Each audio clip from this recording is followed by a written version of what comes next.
شهروندم اومدیم خرید کنیم. اینم یه ویدیو خیلی خاصه که یه چنل دارم که اصلا میتونید نگاه کنید، ولی من الان دیگه ویدیو نمیذارم تو. اسمش هم کسرای مایکیه.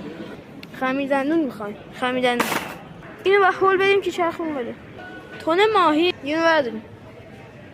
تبلیغ میکنم طبیعته. یه خمیردندون دیگه میخوایم. نه خمیردندون از ما میخوام بردار. خمیردندون عوض اینا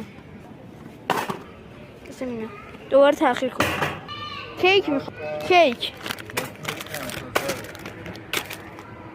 خب یه نه ماکارونی میخوایم. روز ماکارونی زرد ماکارون.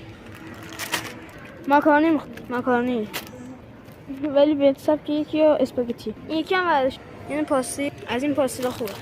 نه گرونه. همین خوبه 29000 تومانه. خب این اسپاگتی. یا چیپس بگیر. 2 تا چیپس بگیر. این چیپس ها نه بده. یا نه اینا این چیپس انداختیم. آیسیمان کی برداریم بذاریم. گوشت میخواد. این فیلای سوخاری ما برداشتیم.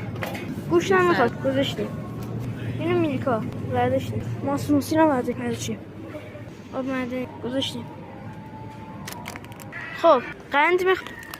این سیر و سبزیجات تا حالا من ندیدم. یه اونو بخریم ببینیم چطوری. خب یه چیزایی میخوام. شکلات و اینا میخوایم. سس. خب یه این شانتیون برداشتیم. خب بریم اینا رو بذاریم.